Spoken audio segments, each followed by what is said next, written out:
అందమైన భవిష్యత్తును ఊహించుకున్న ఒక రియాల్టర్. కానీ ఊహించని విధంగా అతని ప్రాణాలు గాలిలో కలిసిపోయాయి.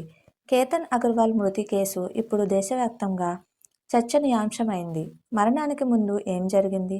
అతని కాబోయే భార్య సియా గోయల్ పాత్ర ఏమిటి? ఇప్పుడు పోలీసులు కోర్టు అనుమతితో లై డిటెక్టర్ పరీక్షకు ఎందుకు సిద్ధమవుతున్నారు? ఈరోజు మన వీడియోలో ఈ మిస్టరీని విశ్లేషిద్దాం. కేతన్ అగర్వాల్ పుణేలో స్థిరపడిన ఒక విజయవంతమైన రియల్టర్. తన కెరీర్లో వేగంగా ఎదుగుతున్న తరుణంలో అనుకోకుండా అతని జీవితం విషాదాంతమైంది. పోలీసులు కేసు నమోదు చేసి దర్యాప్తు మొదలుపెట్టినప్పుడు కేతన్ మృతికి సంబంధించిన పరిస్థితులు ఎన్నో సందేహాలకు తావిచ్చాయి. ప్రమాదమా, ఆత్మహత్య లేక సునిశ్చితంగా ప్లాన్ చేసిన హత్య అనే కోణంలో పోలీసులు దర్యాప్తు మొదలైంది. కేసులో ప్రధానంగా కేతన్ కాబోయే భార్య సియా గోయల్ పేరు తెరపైకి వచ్చింది. ప్రాథమిక విచారణలో ఆమె చెప్పిన విషయాల్లో చాలా పొంతనలేని సమాధానాలు ఉన్నాయని పోలీసులు అనుమానిస్తున్నారు. కొన్ని గంటల పాటు ఆమెను విచారించినప్పటికీ అసలు నిజం బయటకు రావడం లేదని, ఏదో దాస్తున్నారని దర్యాప్తు అధికారుల బృందం భావిస్తుంది. ఈ కేసులో అతిపెద్ద చిక్కుముడి మొబైల్ ఫోన్.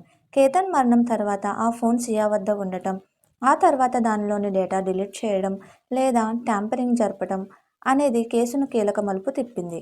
ఫోరెన్సిక్ ఎక్స్పర్ట్స్ సాయంతో పోలీసులు డేటాను రికవరీ చేసే ప్రయత్నం చేస్తున్నారు.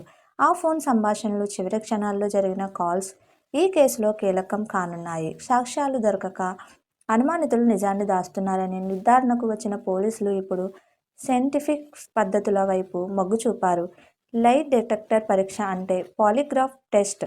సియా గోయల్ చెప్పే మాటల్లో నిజం ఎంత? ఆమె నిజంగానే కేతన్ మరణం గురించి నిజాలు దాస్తున్నారా అనేది తేల్చడానికి పోలీసులు కోర్టు అనుమతి కోరారు.